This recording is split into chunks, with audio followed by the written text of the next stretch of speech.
right, day one of attempting to swap out head gasket and maybe several older gaskets on my 2000 Saleen Mustang. Called several shops. Everybody's super backed up, super busy, or they want to charge you an arm and a leg to get the job done. So I guess I have no choice but to do it myself. It seems pretty daunting at first. I've never done this, so I would try and film any tips and tricks along the way, and of course, like, I'm learning as I go, so whatever I can share that I think would be useful for you, I will. I'm taking this one day at a time. Alright guys, in order to remove your coil, if you haven't done this before, or basically don't do what I did a long time ago and get lazy and not loosen up the fuel rail bolts that sit up here. I just took it off completely, and the idea is you need to be able to move this around so they can comfortably get a socket in these here without putting too much strain on it because of the awkward angle that is in there, and that you could easily snap one of these, especially if they have been stressed over the years by multiple removals and installs. I'm sure these are brittle. So I did that a very long time ago, and now that's something I have to deal with back here, where I got lazy and basically did not loosen up this bolt up here so that I can wiggle the fuel rail around and comfortably remove the coil bolt. Yep. Right now the bolts are loose and the radiator hose is disconnected. It's still draining a little bit. You can pull this out of the way. Alright, just pulled the fuel rail off the passenger side, and if you ever wondered if you could actually do this without having to remove that intake arm, you can. Basically, once you take off the bolts that holds the fuel rail in place, you can wiggle it, you can pull it, take the fuel injectors out of their seating position, and basically pull it away from the intake, and then you can pull it up after that. As you can tell, that's exactly how it came out. And I'm only doing this because I couldn't get the fuel disconnect tool that I have to work here. I was planning on removing the intake together with the fuel rail, but what I'm going to do now is I'm going to remove each one of these and then put them back in place, so that way I can avoid debris and things like that getting in there, just for the meantime. Alright, so I'm in the process of removing the intake manifold bolts, and so all of them are very easy to get to. The only two that I see you might need, not special tool, but just keep in mind having a swivel would help out tremendously. So for these two bolts that are underneath the air intake, I had to use a breaker bar, and basically this breaker bar moves up and down so I can adjust it as I need in here, and basically that allows me to loosen up the bolt, and then I can get in there with a regular socket and wrench. So this is using a number 12 short socket, and coming around to the other side, basically I had to unbolt the bypass valve in order to get comfortably into one of the bolts here. The one that's right behind these hoses here, also very easy to get to. See if I can find it underneath all that. Well, anyways, oh, there it is. It's hiding underneath there. So the way I did that is basically kind of take this little plastic casing off of the mount, undo this little grounding wire, and then you can go straight down without any effort with an extension and socket. So all of these were incredibly easy to loosen up, with the exception of the two underneath the intake, and that's only because I don't have the proper tool. If I had a swivel, half-inch swivel, and I mean the breaker bar worked, but you could probably have an easier time with a swivel and so on. But anyways, that's it. All right, so I'm almost ready to pull the entire intake manifold off, but before I do, there's a couple things I have to disconnect, and I thought this would be a good opportunity to kind of show what's behind the supercharger, how it's set up, in case you're wondering for your own project. So this little vacuum hose here, that, as you can tell, leads all the way to the bottom of the supercharger there. This is what needs to be connected to your fuel pressure sending unit, which is this one here. And essentially, I made a video about this before, explaining how the bypass valve works, but figure I'd retouch on this once more. This little line that comes up here splits, as you can tell. Splits here. This part goes to the bypass valve, and then this portion over here goes to the fuel pressure sending unit. Essentially, when it's under boost, the fuel pressure sending unit senses the additional pressure and tells the computer to inject more fuel. If you have this routed incorrectly, and it only does vacuum at any power setting, you're going to be running extremely lean under boost, which can damage your engine. So yep, just thought I'd do this, and obviously I need to disconnect the coolant line there that goes to the supercharger, and then I think this is the pressure sending unit for the supercharger, but it's just a wire there and a nut that I couldn't get to with everything in the way when the supercharger was seated properly. So I'll do that now, and then I should be able to just pull this straight out. All right, now that I got this out of the car, it'd be a good opportunity to take the supercharger part of it away from the intake manifold. Take a look in there, see what's going on. I have a 1/2 inch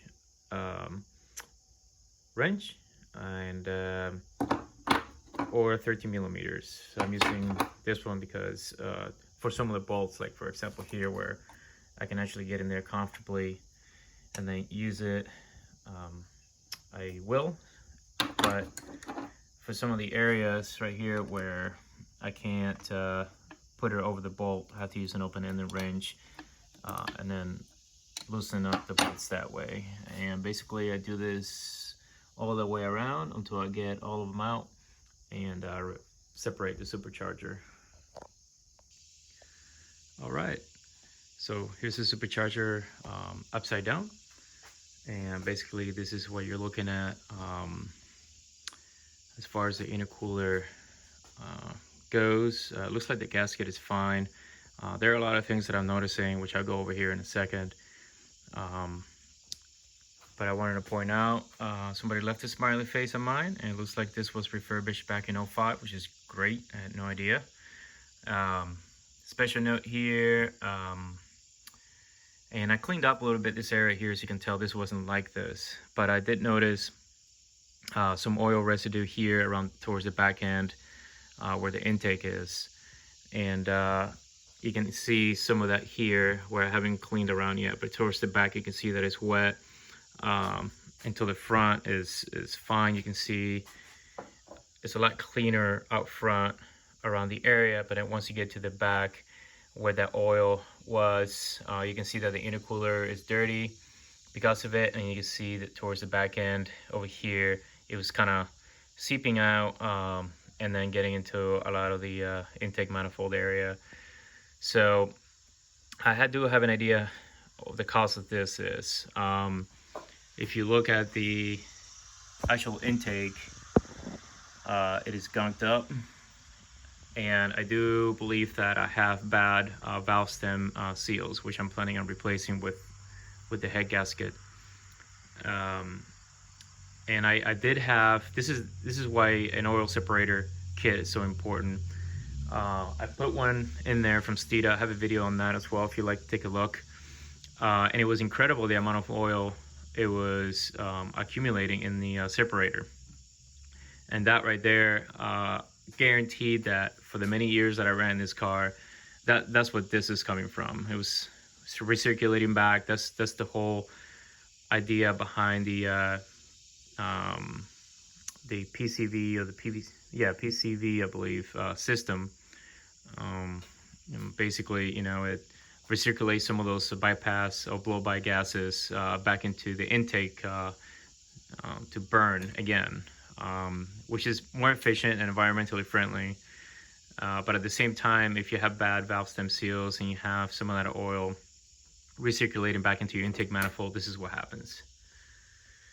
Yep, that's great. So on the plus side, I don't have to replace this. I think the whole kit for refurbishing the supercharger is a couple $100 from Saleen, which is not bad. But I don't have to. I can see that there aren't any leaks around here. This is full with oil. I did a video on that as well. No leaks, so that's great. Everything back here looks good, and all that residue is again from the oil. I will point out something that one of the Saleen Club America members commented recently on a post of mine, is to get a heat shield that somebody fabricated for this. The reason for that is that there's a lot of gaps in between as you can tell, between the intake manifold itself and then the intercooler. Now, I don't know if this was designed like this from the factory in order to prevent too much pressure buildup here. If they were to seal everything up here, all of the air will flow through the intercooler. But a lot of that, as you can tell, I mean, the air has to flow through all this mesh here, which, it may slow it down and build up excess pressure on top of it. So maybe they designed it in this manner so that some of it will blow over around it to prevent that from happening. But at the same time, obviously, when that happens, most of the blow-by air is not cooled because it's not going through the intercooler, and then you get that heat soaking or decreasing performance because of that. So somebody suggested JB weld. That was my original plan. But after seeing the huge gaps all the way around it, that JB weld is not going to do anything. So I think I'm going to have to order that heat shield and give it a go. And I'm sure it'll be a lot better than just trying to JB weld some of those gaps. It's just not even possible. You just can't. Look at this. It's just huge, and it goes all the way around. So yeah, I'll try and post the link to the heat shield in the video. Also, another good piece of info. If you're new to the Saleen, and like I am somewhat, I've had it for years, but this is the first time taking it apart. If you're ever wondering if you can take the intake part of it by taking the two bolts that go, those two holes back there that go in that little intake portion where the Saleen logo is, you cannot without taking the entire supercharger off the intake. So those two bolts, it is accessible from the outside, but then the two that are on the other side of that are actually inside the supercharger itself. So unfortunately, if for some reason, like I was trying to take the intake part of it, not the entire supercharger off, so I can reach to some area back there. I was refurbishing some hoses and things like that, and I thought, hey, if I can just take the intake out, I can just reach that a lot easier. So as it turns out, you cannot. All right, so I'm in the process of cleaning the intake manifold and the intercooler. And I just wanted to share something here. I'm actually taking the intercooler out. So I undid all these Allen type bolts here. And just a heads up, There is one hidden right behind the pressure sending unit that you know, could throw you off for a loop. You know, you'll have all these off, and then you're wondering why is the plate not coming out. You feel it wiggling. You know, don't pry at it. Don't break that plate. Just take a look here. And basically, I just want to bring out another point. You know, the shop that, or the few shops that I contacted that deals strictly with Mustangs and special vehicles, all wanted to charge thousands of dollars for a head gasket swap. I'm just, every time I work on my car, I'm 100% satisfied that with myself because I go above and beyond what anyone else would do. You know, I highly doubt that whoever would have taken the job on would have taken the time to clean the intake, take this stuff apart, replace some vacuum hoses. I'm gonna use set here, make everything look neat, fresh, and brand new again. And so yeah, you know, don't be afraid of tackling this job. Just take it one day at a time and do a little bit each day, and then before you know it, you're gonna be making all kinds of progress. You'll be happier with yourself, you know, because you know what's been done, and you know that it's been done right. Okay, so this slides right out.